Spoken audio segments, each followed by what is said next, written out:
ಧ್ರುವ ಸರ್ಜಾ ನಟನೆಯ ಕೆಡಿ ಚಿತ್ರದಲ್ಲಿ ಕಿಚ್ಚ ಸುದೀಪ್ ಬಣ್ಣ ಹಚ್ಚಿದ್ದಾರೆ. ಸದ್ದಿಲ್ಲದೆ ಹೈದರಾಬಾದ್ನಲ್ಲಿ ಸಿನಿಮಾ ಚಿತ್ರೀಕರಣ ನಡೀತಿದೆ. ಈ ಹಿಂದೆ ಪ್ರೇಮ್ ನಿರ್ದೇಶನದ ದಿ ವಿಲನ್ ಸಿನಿಮಾದಲ್ಲೂ ಸುದೀಪ್ ನಟಿಸಿದ್ದರು. ಇದೀಗ ಕೆಡಿ ಸಿನಿಮಾಗೆ ಸಾಥ್ ಕೊಟ್ಟಿದ್ದಾರೆ. ಕೆವಿಎನ್ ಪ್ರೊಡಕ್ಷನ್ಸ್ ಬ್ಯಾನರ್ ಅಡಿಯಲ್ಲಿ ಕೆಡಿ ಸಿನಿಮಾ ನಿರ್ಮಾಣವಾಗುತ್ತಿದೆ. ಸಂಜಯ್ ದತ್, ಶಿಲ್ಪಾ ಶೆಟ್ಟಿ, ರವಿಚಂದ್ರನ್, ರಮೇಶ್ ಅರವಿಂದ್ ಸೇರಿ ದೊಡ್ಡ ತಾರಾಗಣ ಚಿತ್ರದಲ್ಲಿದೆ.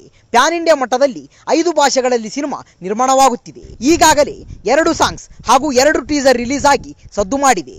ದೀಪಾವಳಿ ವೇಳೆಗೆ ಸಿನಿಮಾ ರಿಲೀಸ್ ಮಾಡಲು ಪ್ರೇಮ್ ಪ್ರಯತ್ನಿಸುತ್ತಿದ್ದಾರೆ. 3 ವರ್ಷಗಳ ಹಿಂದೆ ಶುರುವಾಗಿದ್ದ ಸಿನಿಮಾ ಕಾರಣಾಂತರಗಳಿಂದ ತಡವಾಗುತ್ತಲೇ ಬರ್ತಿದೆ. ಕಳೆದ ವರ್ಷವೇ ಸಿನಿಮಾ ಬಿಡುಗಡೆ ಮಾಡುವುದಾಗಿ ಚಿತ್ರತಂಡ ಹೇಳಿತ್ತು. ಆದರೆ ಅದು ಸಾಧ್ಯವಾಗಿರಲಿಲ್ಲ. ಪ್ರೇಮ್ ಈ ಚಿತ್ರವನ್ನ 2 ಭಾಗಗಳಾಗಿ ತೆರೆಗೆ ತರುತ್ತಿದ್ದಾರೆ. ಸೀಕ್ವೆಲ್ಗೆ ಲೀಡ್ ಕೊಡಲು ಕ್ಲೈಮ್ಯಾಕ್ಸ್ ನಲ್ಲಿ ಸುದೀಪ್ ಎಂಟ್ರಿ ಆಗುತ್ತದೆ ಎನ್ನುವ ಸುದ್ದಿ ಶುರುವಾಗಿದೆ.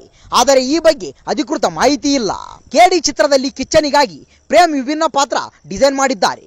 ಅದರ ಚಿತ್ರೀಕರಣ ಬಾಕಿ ಇದ್ದ ಕಾರಣಕ್ಕೆ ಸಿನಿಮಾ ರಿಲೀಸ್ ಡೇಟ್ ಘೋಷಣೆ ಮಾಡಿರಲಿಲ್ಲ ಎಂದು ಸುದ್ದಿಗಳು ಕೇಳಿ ಬರ್ತಿದೆ. ಕಿಚ್ಚನ ಎಂಟ್ರಿಯಿಂದ ಕೆಡಿ ಚಿತ್ರಕ್ಕೆ ಆನೆ ಬಲ ಬಂದಂತಾಗಿದೆ. ಪ್ಯಾನ್ ಇಂಡಿಯಾ ಮಟ್ಟದಲ್ಲಿ ಚಿತ್ರಕ್ಕೆ ಒಳ್ಳೆ ಮೈಲೇಜ್ ಸಿಗಲಿದೆ. ಬಹುಕೋಟಿ ವೆಚ್ಚದಲ್ಲಿ ಸಿನಿಮಾ ನಿರ್ಮಾಣ ಮಾಡಲಾಗ್ತಿದೆ. ಅರ್ಜುನ್ ಜನ್ಯ ಸಂಗೀತದಲ್ಲಿ ಚಿತ್ರದ ಆಲ್ಬಮ್ ಸದ್ದು ಮಾಡ್ತಿದೆ. ವಿದೇಶದಲ್ಲಿ ಸಾಂಗ್ ರೆಕಾರ್ಡಿಂಗ್ ಮಾಡಲಾಗಿದೆ. ಸ್ವಿಟ್ಜರ್ಲ್ಯಾಂಡ್ನಲ್ಲಿ ಸೆಟ್ ಆಗಲ್ಲ ಹೋಗಿ ನಂಗೂ ನಿಂಗು ಸಾಂಗ್ ಶೂಟ್ ಮಾಡಿದ್ದಾರೆ. ಸದ್ಯ ಸುದೀಪ್ ಮಾರ್ಕ್ ಚಿತ್ರದಲ್ಲಿ ನಟಿಸುತ್ತಿದ್ದಾರೆ. ಅದಕ್ಕಾಗಿ ತಮ್ಮ ಹೇರ್ ಸ್ಟೈಲ್ ಬದಲಿಸಿಕೊಂಡಿದ್ದಾರೆ. ಅದೇ ಲುಕ್ನಲ್ಲಿ ಕೆಡಿ ಸೆಟ್ನಲ್ಲಿ ದರ್ಶನ ಕೊಟ್ಟಿದ್ದಾರೆ. ಆದರೆ ಚಿತ್ರದಲ್ಲಿ ಸುದೀಪ್ ಲುಕ್ ಬದಲಾಗಿರುತ್ತಾ ಎಂದು ಕಾದು ನೋಡಬೇಕಿದೆ. ಈ ವರ್ಷವೇ ಕೆಡಿ ಸಿನಿಮಾ ಬಿಡುಗಡೆ ಆಗುತ್ತಾ ಎನ್ನುವ ಅನುಮಾನ ಕೂಡ ಮೂಡಿದೆ. ಶೀಘ್ರದಲ್ಲೇ ಈ ಎಲ್ಲ ಪ್ರಶ್ನೆಗಳಿಗೆ ಉತ್ತರ ಸಿಗಲಿದೆ. 70ರ ದಶಕದ ಬೆಂಗಳೂರಿನ ಭೂಗತ ಲೋಕದ ಕಥೆಯನ್ನ ಪ್ರೇಮ್ ಈ ಚಿತ್ರದಲ್ಲಿ ಕಟ್ಟಿಕೊಡುತ್ತಿದ್ದಾರೆ. ರೆಟ್ರೋ ಲುಕ್ನಲ್ಲಿ ಎಲ್ಲರನ್ನ ತೋರಿಸುತ್ತಿದ್ದಾರೆ. ರವಿಚಂದ್ರನ್ ಹಾಗೂ ರಮೇಶ್ ಅರವಿಂದ್ ಪಾತ್ರಗಳು ಕುತೂಹಲ ಮೂಡಿಸಿ ರೇಷ್ಮಾ ನಾಣಯ್ಯ ಚಿತ್ರದಲ್ಲಿ ನಾಯಕಿಯಾಗಿ ಮಿಂಚಿದ್ದಾರೆ. ಧ್ರುವಗೆ ಸಮನಾಗಿ ಹೆಜ್ಜೆ ಹಾಕಿ ರಂಜಿಸೋಕೆ ಬರ್ತಿದ್ದಾರೆ. ಕೆಡಿ ಸಿನಿಮಾ ಯಾವಾಗ ಬಿಡುಗಡೆ ಆಗುತ್ತದೆ ಎಂದು ಅಭಿಮಾನಿಗಳು ಕಾಯುತ್ತಿದ್ದಾರೆ. ಪ್ರೇಮ್ ಹಾಗೂ ಧ್ರುವ ಇಬ್ಬರಿಗೂ ಒಂದೊಳ್ಳೆ ಬ್ರೇಕ್ ಬೇಕಿದೆ. ಕಲಾ ಸಾಮ್ರಾಟ್ ಎಸ್ ನಾರಾಯಣ್ ಹಾಗೂ ದುನಿಯಾ ವಿಜಯ್ ಬಹಳ ದಿನಗಳ ಬಳಿಕ ಮತ್ತೆ ಒಂದಾಗಿದ್ದಾರೆ.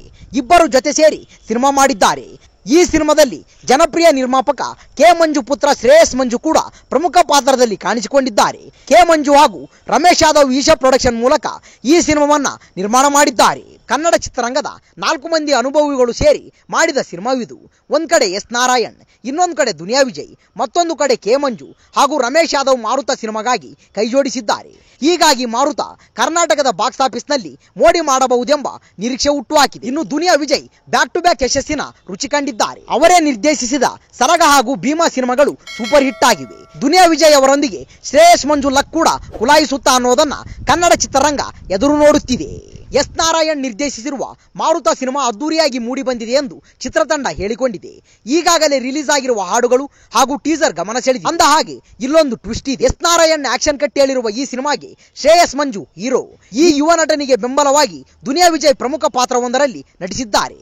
ಸದ್ಯಕ್ಕೆ ದುನಿಯಾ ವಿಜಯ್ ಪಾತ್ರವೇನು ಅನ್ನೋ ಗುಟ್ಟನ್ನ ಬಿಟ್ಟುಕೊಟ್ಟಿಲ್ಲ. ಆದರೆ ಈಗಾಗಲೇ ರಿವೀಲ್ ಮಾಡಿರುವ ಪೋಸ್ಟರ್ ಹಾಗೂ ಲುಕ್ಗಳನ್ನು ನೋಡಿದರೆ ದುನಿಯಾ ವಿಜಯ್ ಪವರ್ಫುಲ್ ಮಾಸ್ ಪಾತ್ರವೊಂದರಲ್ಲಿ ಕಾಣಿಸಿಕೊಂಡಿರುವ ಸೂಚನೆ ಸಿಕ್ಕಿದೆ.